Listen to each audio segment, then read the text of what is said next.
पर विराजमान भारतीय जनता पार्टी के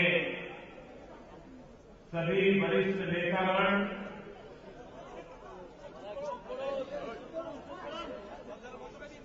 और जुस्से से भरे हुए कार्यकर्ता भाई और बहनों,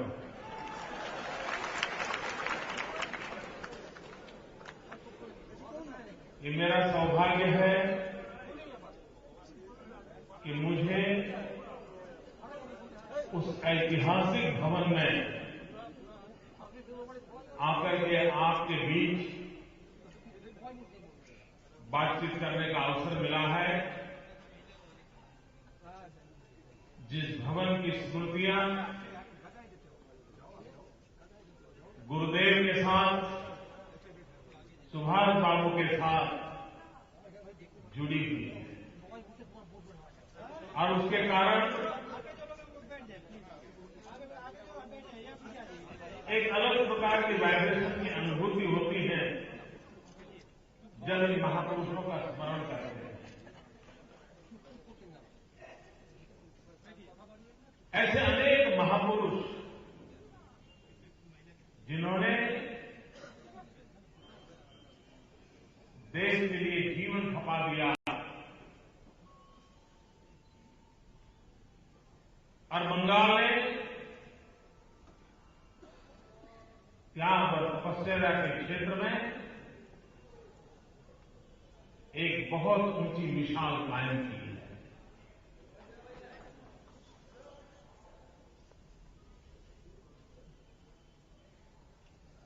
रामकृष्ण परमहंस की धरती, श्यामा प्रसाद मुखर्जी की धरती, स्वामी विवेकानंद जी की धरती, अनेक तपस्वी तेजस्वी महापुरुषों की धरती, उस धरती को मैं नमन करता हूं।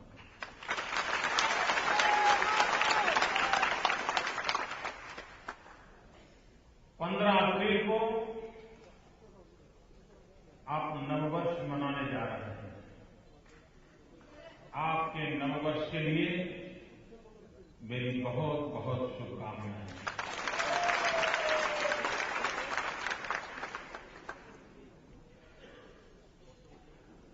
और इस नववर्ष से आने वाले नववर्ष तक आपको इतनी ताकत मिले, आपको इतना जन समर्थन मिले, आपके शब्दों का इतना सामर्थ्य बढ़े, आपके परिश्रम की इतनी पराकाष्ठा हो कि शासक कोई भी क्यों न हो, आपकी बात सुनने के लिए मजबूर हो। ये सामर्थ्य आपको प्राप्त हो, ऐसे में आप सबको शुभकामना देता हूं। भाइयों बहनों, जब मैं गुजरात में कार्यकर्ताओं से बात करता हूं,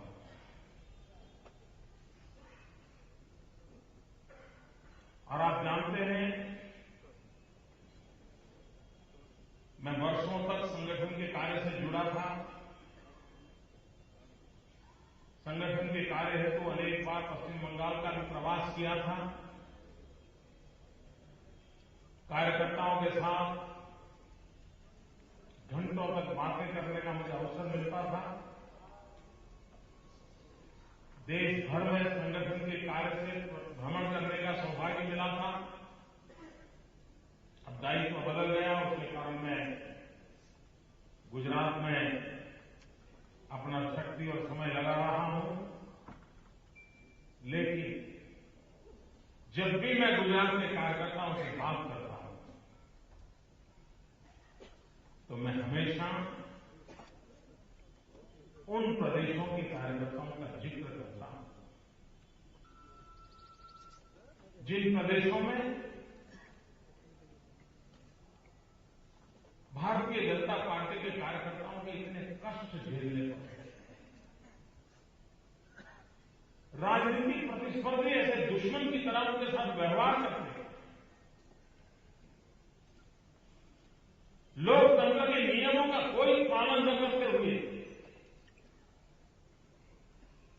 विपक्ष को खत्म कैसे करना, उसी के षड्यंत्र करते रहते हैं। और उसके बावजूद भी सिरे पर अनेक बार झेलते हुए भारत मां का जयकार करते हुए सालों से कार्यकर्ताओं ने अपने जीवन दिखाया, उनके परिवारों को खत्म खपा दिया। और उन कार्यकर्ताओं की श्रेणी में चाहे केरल हो, चाहे पश्चिम बंगाल हो, चाहे नॉर्थ ईस्ट के प्रदेश हो, चाहे कश्मीर की धरती हो,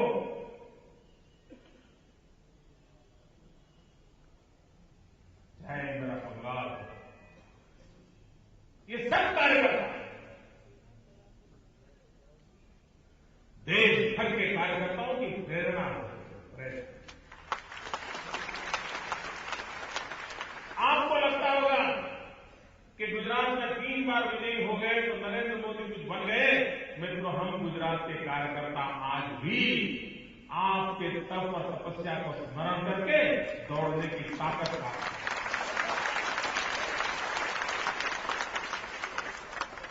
आपसे हमें प्रेरणा मिलती है,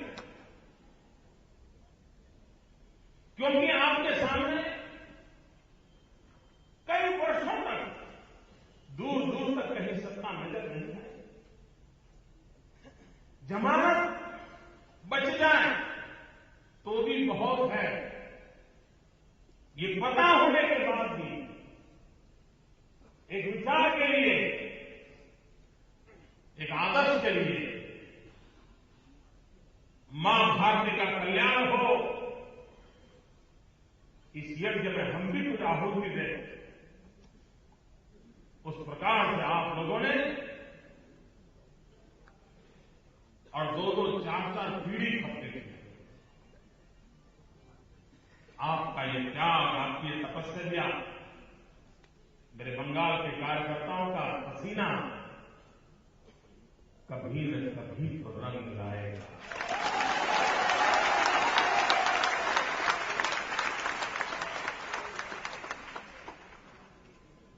मुझे विश्वास है दोस्तों कि आने वाले एक ऐसा समय आएगा जब चारों तरफ से निराश हुआ बंगाल का नागरिक आप सीने से लगाएगा, आपको सर आंख पर बैठा देगा।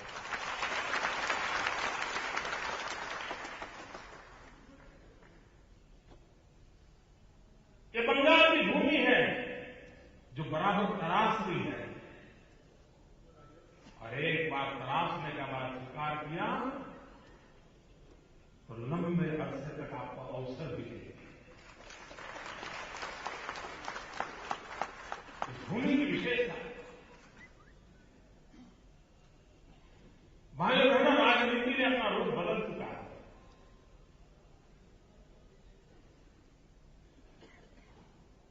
आज से 10 साल पहले राजनीति जिस ढंग से चल रही थी, उस ढंग से राजनीति करना किसी के बस का रोग नहीं है। आज हिंदुस्तान में कोई भी नेता हो, कोई भी दल हो, कोई भी विचार हो, किसी भी प्रकार के आचार हो, लेकिन सबको चाहते हुए या न चाहते हुए विकास की बात करने के लिए मजबूर होना पड़ता है।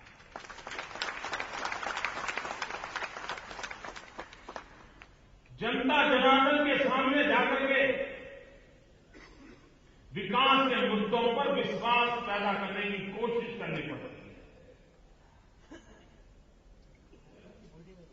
और भाइयों बहनों, मैं आज भारतीय जनता पार्टी के कार्यकर्ता के रूप में एक बड़े संतोष के साथ अपने साथियों के सामने सर झुकाकर कहना चाहता हूं, अगर हिंदुस्तान की राजनीति में ये मूलभूत परिवर्तन लाने का यश अगर किसी को जाता है तो गुजरात की धरती को जाता है।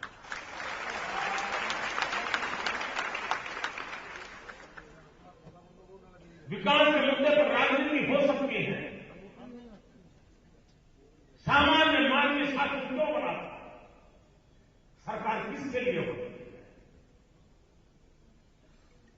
कोई अमीर बीमार हो जाए तो उसको सरकारी अस्पताल की जरूरत होती है क्या? उसके घर तो दुनिया भर के डॉक्टर आकर के कतार में खड़े हो जाते हैं। अस्पताल की जरूरत होती गरीब के लिए। किसी अमीर के बेटे को पढ़ना है तो सैकड़ों शिक्षक आकर के घर के दरवाजे पर खड़े हो जाएंगे। सरकार का काम होता है गरीब के बच्चे को शिक्षा देना।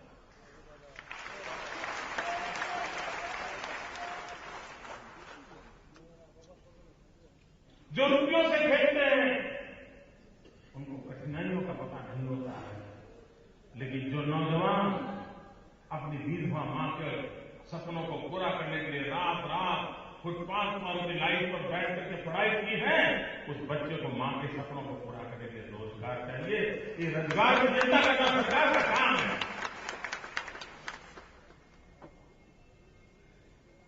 इन मूलभूत विषयों पर देश के शासकों को आने के लिए हमने मजबूर किया और इसके कारण हर सरकार को हर पल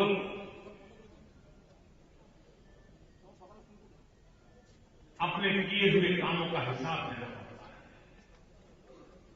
मित्रों, क्या कारण है कि इतने कम समय में दिल्ली में बैठी हुई सरकार के प्रति कितनी नफरत पैदा हो गई? मीडिया के मित्रों ने दिल्ली की सरकार को कोई कम मदद नहीं की है।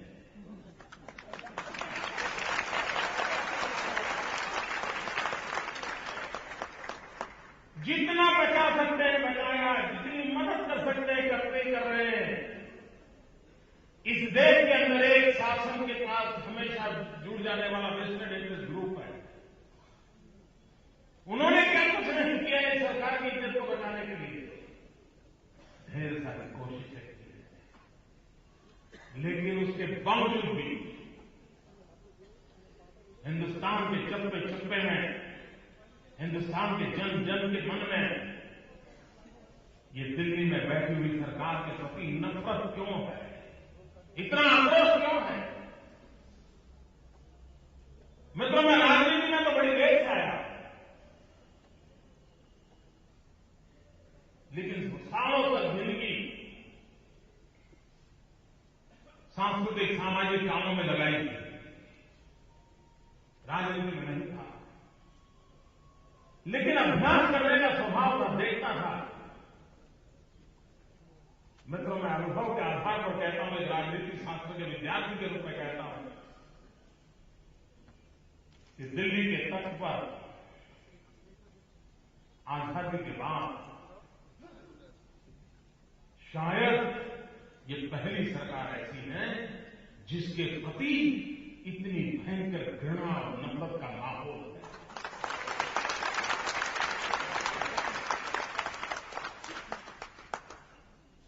मित्रों, कभी राजी नाराजी शासन के प्रति होना एक बात है, कभी किसी एक छोटी सी घटना पर गुस्सा होना स्वाभाविक है, लेकिन नफरत, घृणा, अविश्वास, ये स्थिति इसके पहले इस देश में कभी नहीं आई थी जो आज है। और इसके लिए संपूर्ण रूप से कांग्रेस पार्टी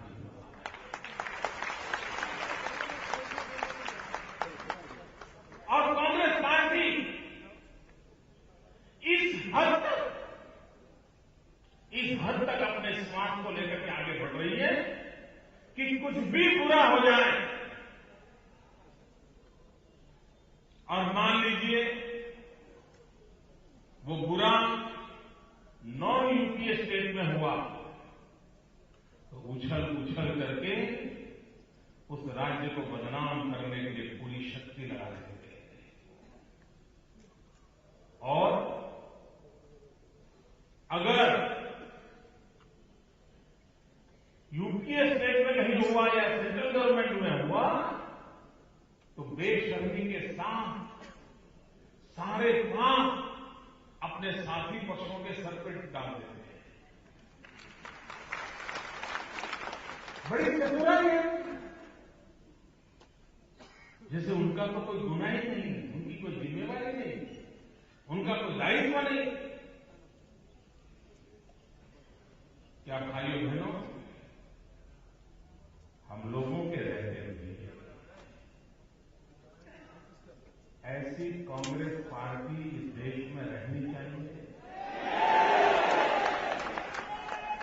सत्ता के गलियारों में उसको प्रवेश मिलना चाहिए, देश का शासन करने का अवसर मिलना चाहिए। क्या उसको धरती पर से उखाड़ फेंकना हमारा कर्तव्य नहीं है? भाइयों बहनों, पूरे देश के अंदर कौन सत्ता में आए कौन ना आए इसके लिए नहीं, लेकिन देश को बर्बादी से बचाने के लिए इस देश को कांग्रेस मुक्त हिंदुस्तान बनाने का सपना हम सबके साथ।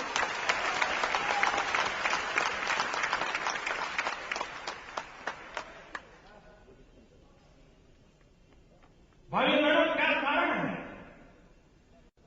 का चारों तरफ जब भी विकास की चर्चा होती है तो गुजरात का जिक्र होता है। क्या कारण है? जो लोग गुजरात को प्रेम करते हैं, जो गुजरात के प्रति नाराजगी उनके दिल में नहीं है, वे लोग क्या कहते हैं? देखो गुजरात में ऐसा हुआ, देखो गुजरात ने क्या किया। और जिनको गुजरात पसंद नहीं है वे क्या कहते हैं? वो कहते हैं देखिए इसमें हम गुजरात से भी आगे हैं।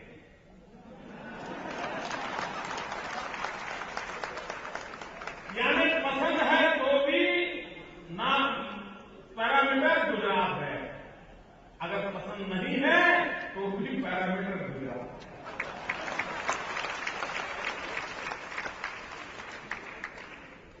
अच्छा किया तो कहना पड़ता है गुजरात से अच्छा किया, बुरा किया तो हिसाब करना है अभी गुजरात को तो तुम पहुंच नहीं पाओगे।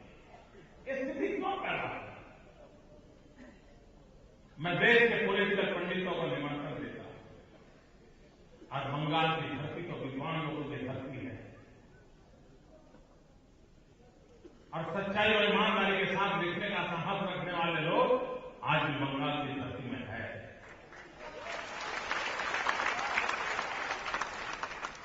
क्या समय की मांग नहीं है? स्थितियों का तकाजा नहीं है कि हम इस देश की राजनीतिक गतिविधियों के मॉडल का अध्ययन करें? अब कोई चीज छिपी हुई नहीं है। इस देश में करीब करीब 50 साल तक कांग्रेस पार्टी का शासन देख लिया है। इस देश ने केरल, बंगाल और त्रिपुरा में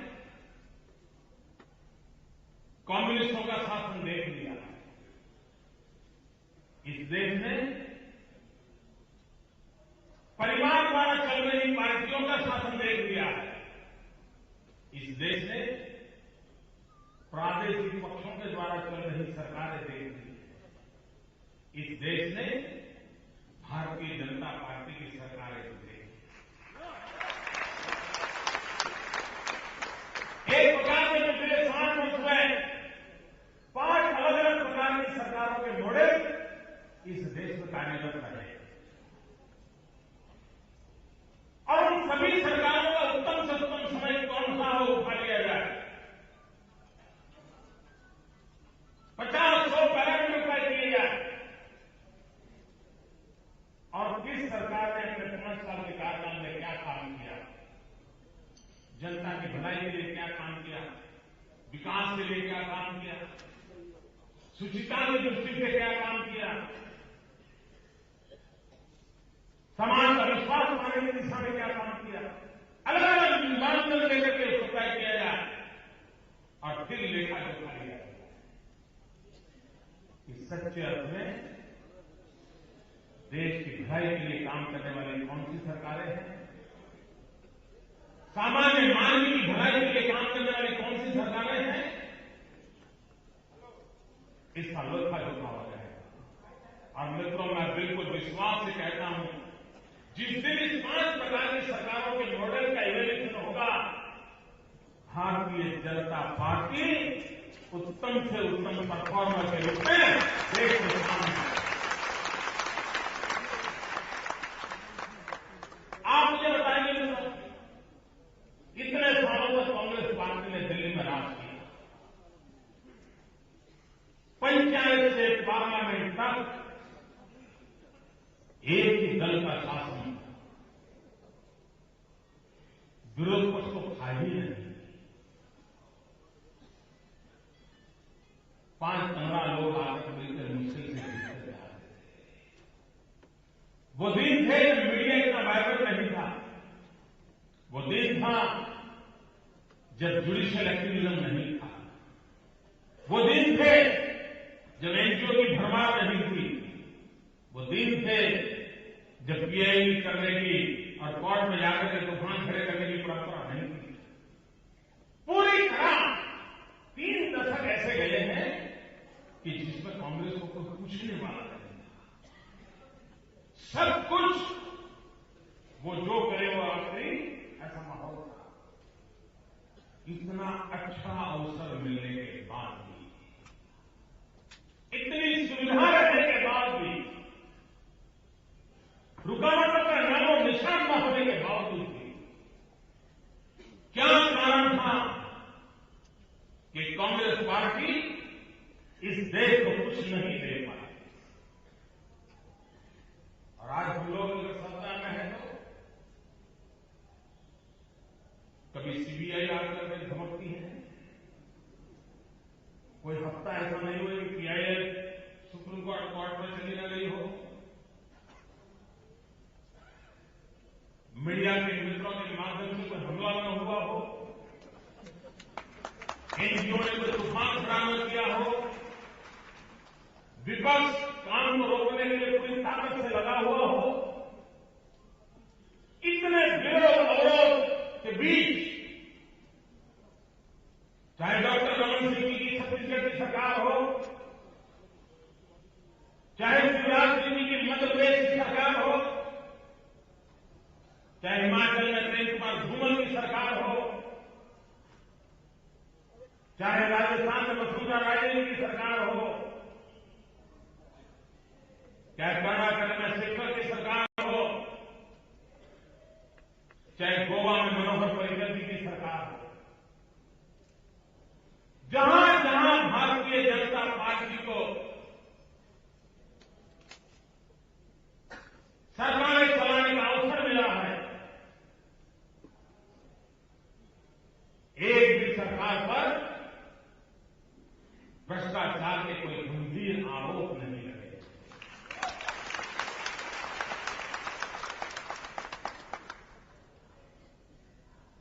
उन सरकारों के कार्यकाल को देखा जाए, जनता की भलाई के उत्तम से उत्तम निर्णय किए हैं और उत्तम से उत्तम प्रकार से उन्होंने डिलीवरी देकर के दिखाया है। कम्युनिस्टों ने सरकार चलाई, बंगाल को बनाने की जरूरत है, क्या हालत है, तबाह कर दिए इस देश को, बर्बाद कर दिया। केरल को क्या दिया उन्होंने?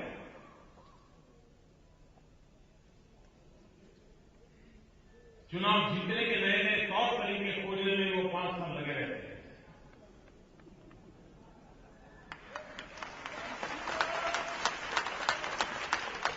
पूरी शक्ति सरकारी अधिकारियों के अपॉइंटमेंट तक चुनाव जीतने के लिए काम कौन आएगा, उसी एक लेकर के चलते रहे।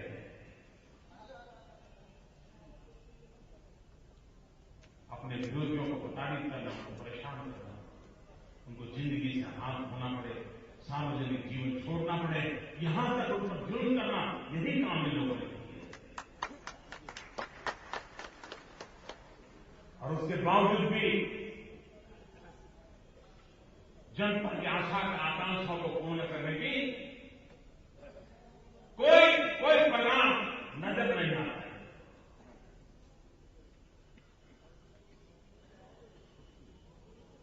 मित्रों, ये मजदूरों की भलाई का नाम लेकर के सरकारें चलाने वाले लोग हमको पूछना चाहिए। अभी भारत सरकार का एक रिपोर्ट आया है।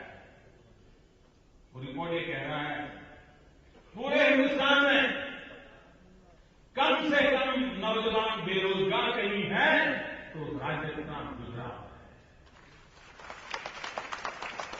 और जहां ये यूपीए वाली सरकारें हैं, जहां कम्युनिस्टों की सरकार है, वहां सबसे अधिक नौजवान बेरोजगार।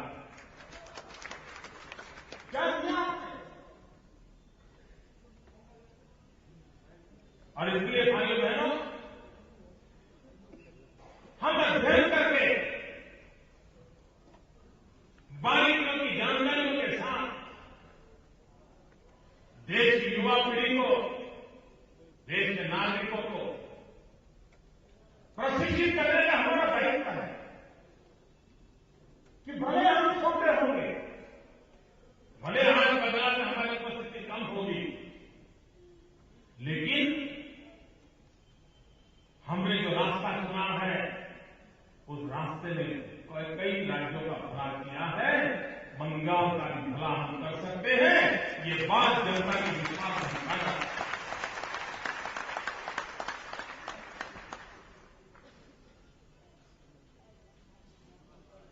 मित्रों, कांग्रेस पार्टी में अभी विवाद चल रहा है। एक पावर सेंटर हो कि दो पावर सेंटर, मुझे समझ नहीं आता है इस विवाद में हम क्या समझें।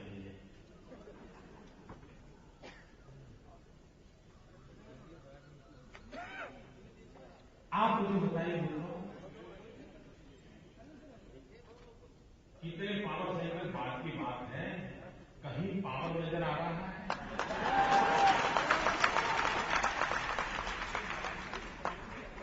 पावर हो तो फिर कितने सेंटरों के बारे में चर्चा करें, पावर नजर नहीं आ रहा है।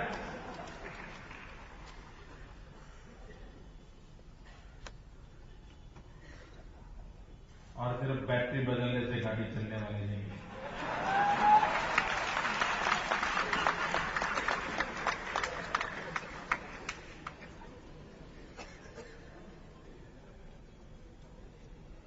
मित्र, आप यही बंगाल में 100 कार्यकर्ताओं को मिलिए कांग्रेस से।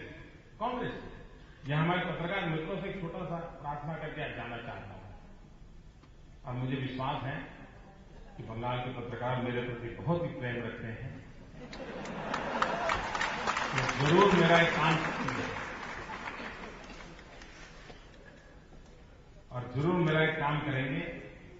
आप 100 कांग्रेस के मित्रों का एक सहज रूप से इंटरव्यू लीजिए, छोटा मोटा कोई भी काम, एक सवाल पूछिए, उसको पूछिए देश का नेता कौन है।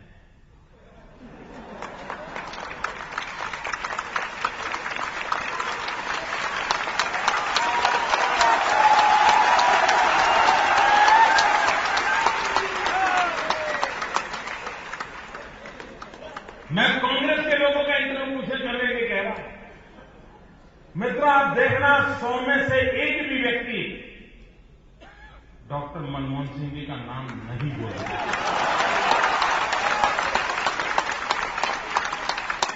जो पार्टी अपने प्रधानमंत्री को नेता मानने को तैयार न हो, जो पार्टी अपने प्रधानमंत्री को देश का नेता मानने को तैयार न हो, पार्टी का नेता मानने को तैयार नहीं हो, वो प्रधानमंत्री देश का नेतृत्व कैसे कर सकते हैं?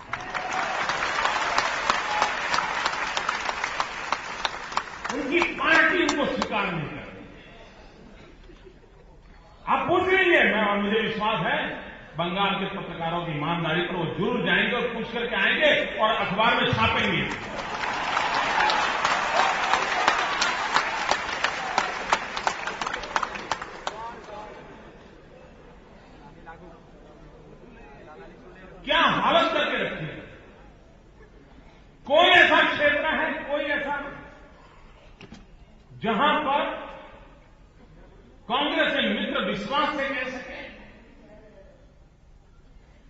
कि हमने ये काम किया। ज्यादा से ज्यादा क्या कहते हैं, ये कि नेता तो जहां भी जाते हैं वो कहते हैं हमने मोबाइल दिया। आप में से सबके पास मोबाइल है ना? है ना? आपको किसी ने गिफ्ट में दिया था?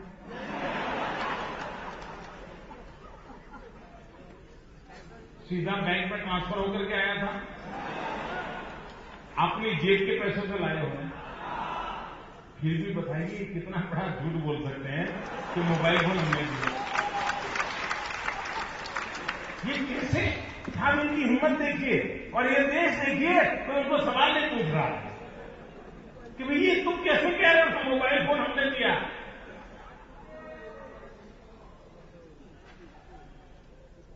एक बार मेरे यहां चुनाव में उनके नेता ही आए और उन्होंने भाषण किया कि देखिए आपके जेब में जो मोबाइल फोन है वो हमने दिया है। तो उसके बाद मेरा भी एक जगह पे भाषण था। मैंने कहा मोबाइल दिया न दिया वो तो भगवान जाने, लेकिन चार्जर का क्या?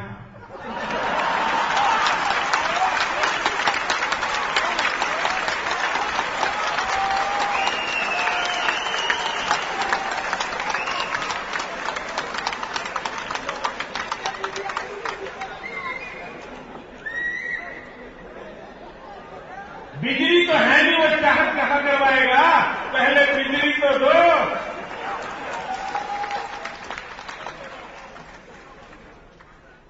मतलब क्या ये कैसे देश चला रहा है? और उनको लगता है कि तिजोरी लुटा दो, इसका मतलब है आर्थिक प्रगति की ओर। यहां बैठा हुआ कोई भी व्यक्ति आपके पास 5,000 रुपया है तो 5,000 रुपये से 3 दिन में बढ़िया बढ़िया मिष्टी दही ले आए, रसगुल्ले ले आए, संदेश ले आए और 5,000 रुपये उड़ा दिया। और मुझे बताइए ये आपके 5,000 रुपये का सही मैनेजमेंट है क्या? पेट भरा, मीठा लगा, अच्छा लगा, लेकिन सही मैनेजमेंट है क्या? लेकिन कोई और व्यक्ति 5,000 रुपये में से 7,000 कैसे हो, 10,000 कैसे हो, 10,000 में से 2,000 को अच्छे काम के लिए खर्च करें, फिर 5,000 के 8,000 हो, फिर उसमें से 3,000 खर्च करें, इसको करें, उसको आयोजन कहते हैं कि नहीं कहते हैं? मतलब दिल्ली की सरकार उड़ाने में लगी हुई है और रुपये आपके जा रहे हैं, आपके जा रहे हैं। ये जनता जनार्दन के पैसों को उड़ा रहे हैं लोग। और जनता कब तक चुप रहेगी? अपने राजनीतिक स्वार्थ की पूर्ति के लिए हिंदुस्तान की जनता ने दिन रात मेहनत करके जो टैक्स चुकाए हैं, उन टैक्स के पैसों को राष्ट्र के विकास में उपयोग करने के बजाय अपनी वोट बैंक को मजबूत करने के लिए खर्च किया जा रहा है। और ये देश के साथ सबसे बड़ा धोखा है। कभी कभी कहते हैं कि हमने आरटीआई का कानून दिया। अभी 4 दिन पहले मैंने पूछा, मैंने पढ़ा, भारत के प्रधानमंत्री के कार्यालय में किसी नागरिक ने चिट्ठी लिख करके जानकारी मांगी कि देश के प्रधानमंत्री के कार्यालय से जानकारी देने से मना कर दिया गया। और अगर आप मना करते हो तो आरटीआई के नाम पर गीत गाने का अधिकार किसने दिया है? आप जानकारी तो देते नहीं हो, और अगर जानकारी आप देते नहीं हो तो जानकारी देने के कानून के नाम पर आप रोजी रोटी कमाने निकले हो। भाइयों बहनों, आज देश की हालत ऐसी है। मैं कल दिल्ली में एक सेमिनार में था, मिनिमम गवर्नमेंट मैक्सिमम गवर्नेंस। तो मैंने काफी देर तक अपना भाषण सुनाया और बोलते बोलते मुझे विचार आया कि दिल्ली में सब बोलने से क्या मतलब है। मेरे मन में विचार आया मैंने कहा भाई एक तो विजय है मिनिमम गवर्नमेंट मैक्सिमम गवर्नेंस, लेकिन आज तो देश में नो गवर्नमेंट नो गवर्नेंस, तो उसका क्या करें? सरकार की अनुभूति नहीं हो रही है, न कोई अच्छी खबर आती है, न कोई सुनवाई की व्यवस्था है। मैं कभी कभी कांग्रेस के मित्रों को पूछता हूं, मैंने कहा हफ्ता हो गया यार, बाकी सब छोड़ो, पिछले 1 साल में 10 अच्छे काम किए हो देश के लिए, जरा बता दो मुझे। अच्छे अच्छे कांग्रेस के मित्र बता नहीं पाते। ज्यादा से ज्यादा तिजोरी हमने कैसे लुटाई उसकी गिनती करते।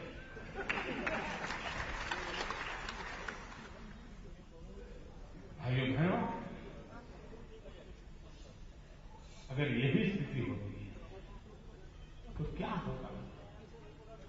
आप देखिए मित्रों, कॉमनवेल्थ गेम का कौभांड हुआ।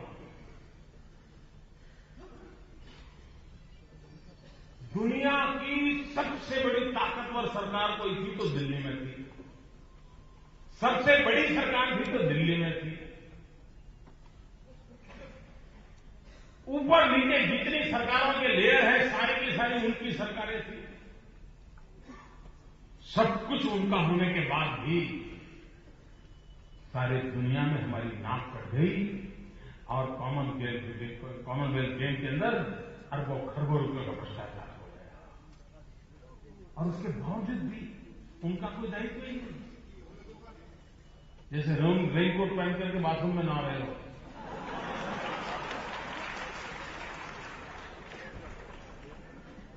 मैं हैरान हो रहा हूं।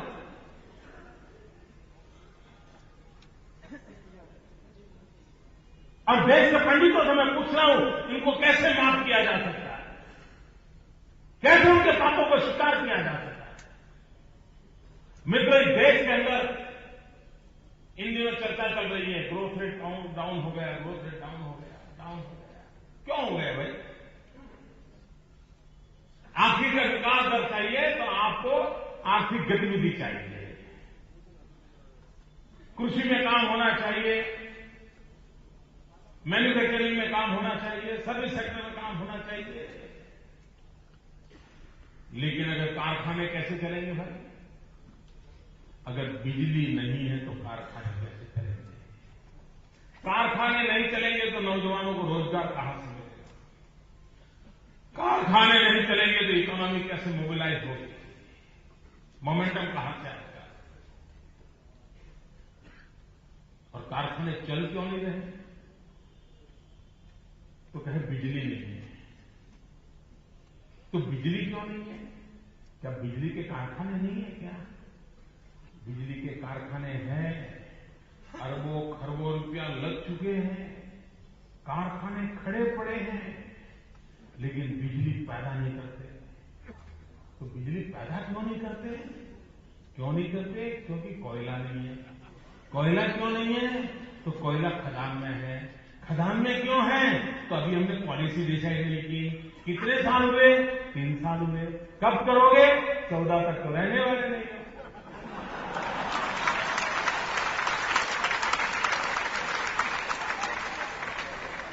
आप मुझे बताइए मित्रों, सारी जिम्मेवारियां उनकी है नहीं है? आज देश में एक तरफ अंधेरा है, लोगों को बिजली नहीं मिल रही है, बिजली के कारण कारखाने बंद हो रहे हैं, और दूसरी तरफ 30,000 मेगावाट बिजली पैदा करने की क्षमता रखने वाले कारखाने फ्यूल के अभाव में बंद पड़े हुए हैं। कौन जिम्मेवार? जिसका पैसा लगना था लग गए, कारखाने खड़े हो गए, कोयला नहीं है, उस कोयला न होने के कारण यह हालत हो गई। और मित्रों, हिंदुस्तान की सरकार की हालत देखिए। हमारे अड़ोस पड़ोस के छोटे छोटे देश जहां पर कोयले की खदान है, जब हिंदुस्तान में कोयला बंद हो गया ना और कोयले की कोई परमिशन नहीं मिल रही है, तो व्यापारियों ने तय किया भाई चलो इंडोनेशिया से, ऑस्ट्रेलिया से, अलग छोटे मोटे देशों से कोयला लाएंगे, अफ्रीकन कंट्री से कोयला लाएंगे। भारत सरकार की इस पॉलिसी पैरालिसिस के कारण उन देशों को पता चल गया कि हिंदुस्तान में बिजली के कारखाने बंद पड़े हैं, उनको कोयले की जरूरत है और हिंदुस्तान की सरकार कोयला दे नहीं पाएगी। रातों रात उन्होंने दाम बढ़ा दिए और ये दिल्ली में बैठी हुई सरकार छोटे छोटे देशों पर भी दबाव नहीं पैदा कर सकती कि आपने जो सौदा किया था उस दाम से आपको कोयला देना पड़ेगा। हिंदुस्तान को कोयला देने से आप मुकर नहीं सकते हैं। मित्रों, इतना कहने की ताकत ये दिल्ली की सरकार में नहीं है। हर छोटा मोटा देश दबा देता है। बोलो, मैं हैरान हूं। और ऐसा होते क्यों है? क्या उनके पार्टनर के कारण हो रहा है कि उनके जो साथी दल है उनके कारण हो रहा है? कांग्रेस जिम्मेवारी लेने को तैयार नहीं, इसलिए हो रहा है। दुनिया आपको इसलिए सुनती नहीं है क्योंकि खुद कांग्रेस का मंत्री विदेश मंत्री हो और यूएनओ के अंदर जब भाषण करने के लिए खड़ा होता है और किसी दूसरे देश का कागज पढ़ने लग जाता है तो पूरे विश्व को लगता है यार तो सब सब तो कई पिछले लोग हैं, ये सब गौन के सफाई करो। मित्रों, ये हालत हिंदुस्तान की कभी कभी मित्रों विश्व के नक्शे पर ये देश की इतनी बेइज्जती कभी नहीं हुई जितनी बेइज्जती इस सरकार के कारण हुई है। सारी दुनिया में नाम अपना खराब होता चला जाता है।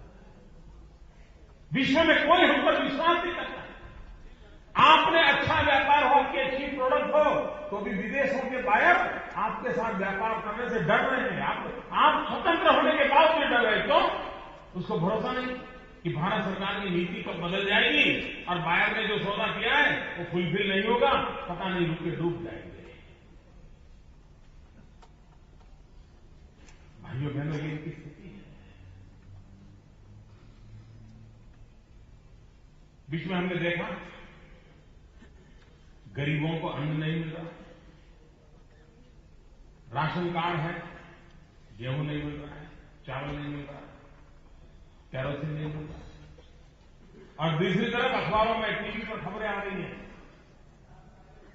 कि बोरियां की बोरियां पानी में भीग रही हैं, सड़ रही है।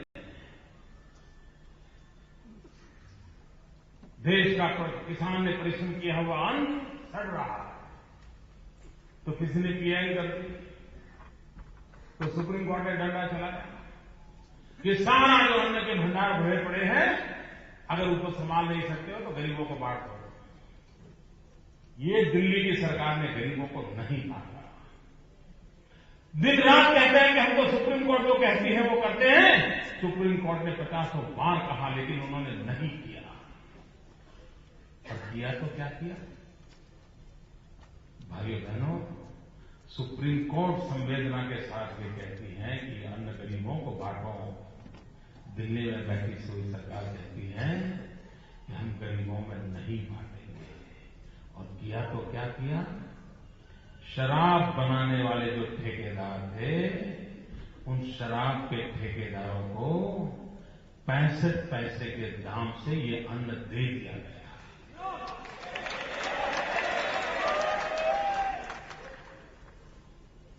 आप कहिए क्या इन पर भरोसा कर सकते हैं? और इसलिए भाइयों बहनों, समय का तकाजा है, समय की मांग है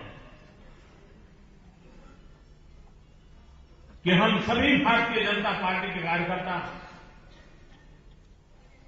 देश के सामान्य मानव की आशा आकांक्षाओं की पूर्ति के लिए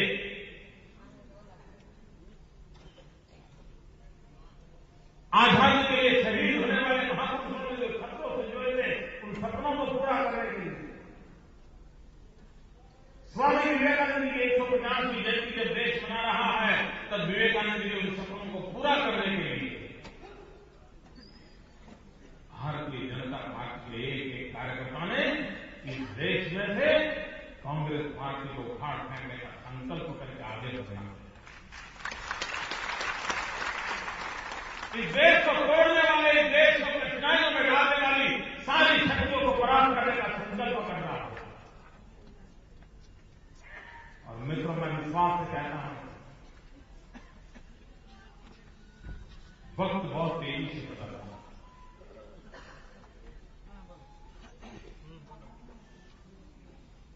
कांग्रेस पार्टी के मित्रों को पता तक नहीं है, कांग्रेस पार्टी की हमेशा झंडा झोला लेकर के घूमने वालों को पता नहीं है, वेस्ट इंडीज से दूर को पता नहीं कि कितनी तेजी से कांग्रेस पार्टी का रिजर्वेशन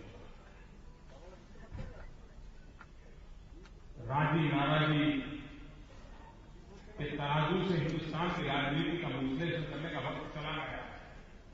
अब तक हिंदुस्तान में पॉलिटिकल जो एनालिसिस हुए हैं वो सरकार के सामने या पक्ष के सामने या नेता के सामने राजी नाराजी का माहौल कैसा है उसके आधार पर हुए।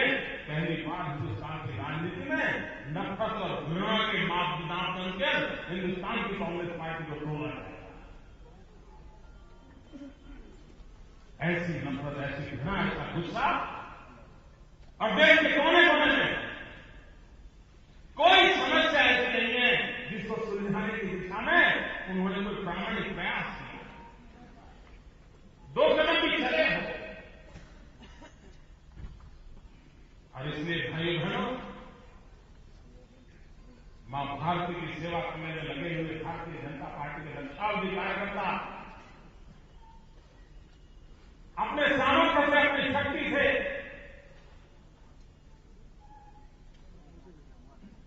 आने वाली हर चुनौती का सामना करते हुए विजय का विश्वास लेकर के गांव-गांव, गली-गली कमल खिलाने का सपना लेकर के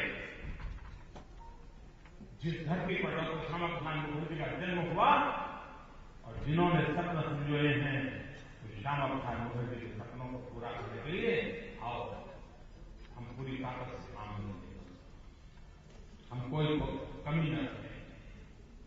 और जो लोग अपने आप को बड़े शहंशाह मानते हैं, उन सभी से मेरा आग्रहपूर्वक निवेदन है,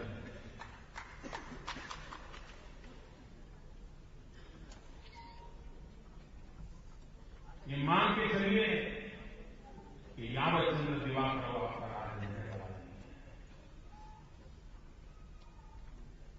जो बंगाल में मेरे छोटे छोटे कार्यकर्ताओं को परेशान कर रहे हैं, उन सरकार के मुलाजिमों से भी कहना चाहता हूं, लोकतंत्र में हरेक नागरिक का अधिकार होता है, उसको दबाने की कोशिश करने से कभी कोई सफलता किसको दिला नहीं सकती। भारतीय जनता पार्टी बंगाल का कार्यकर्ता खूंखार से खूंखार ताकतों के खिलाफ लड़ करके आज ही आगे बढ़ा।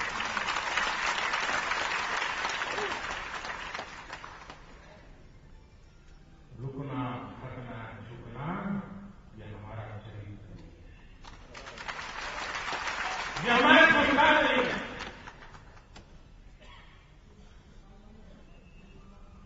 हम भाजपा के कार्यकर्ता मौत को मुट्ठी में लेकर के लिखते हुए लोग हैं।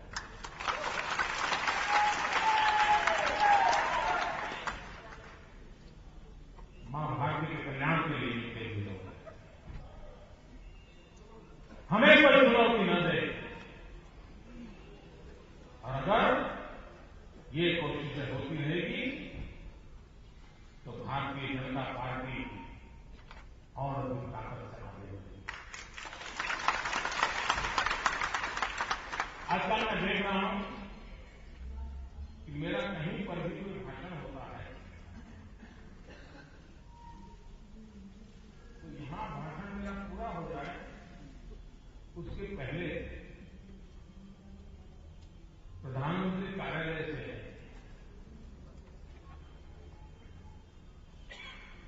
ट्वीट करके उसके जवाब दिए जाते हैं।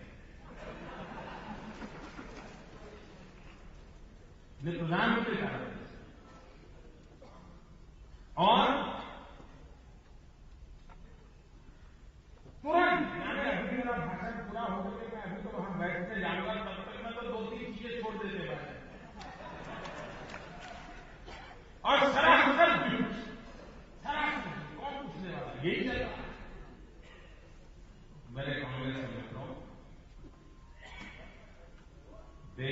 जनता की समझदारी पर शक मत किया।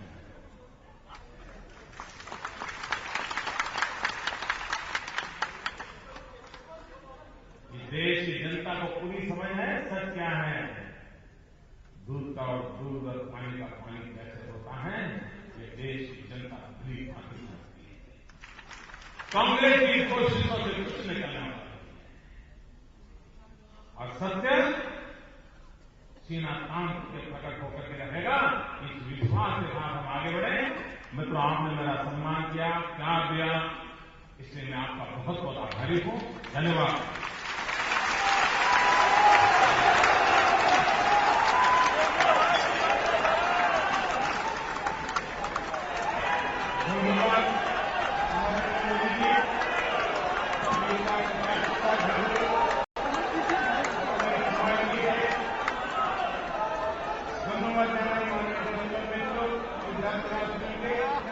আর বিশেষভাবে ধন্যবাদ জানাই প্রিন্ট মিডিয়া, ইলেকট্রনিক মিডিয়ার বন্ধুদের, যাদের কাছে আমরা এই ভিড় থাকার সত্ত্বেও জল, তারা কষ্ট করে জল না পেয়েও, কারণ আমরা জল সরবরাহ করতে পারিনি, তার জন্য ক্ষমা চাইছি। এবং কর্মী বন্ধুরা যারা এত কষ্ট করে এই সভাকে সফল বানিয়েছে,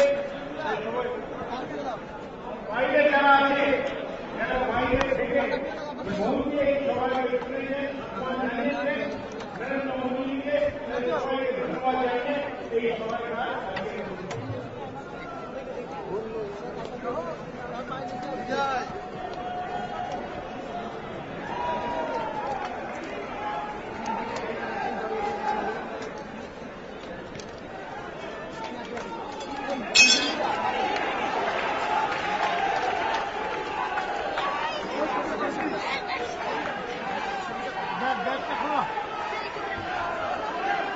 শুক্র করো।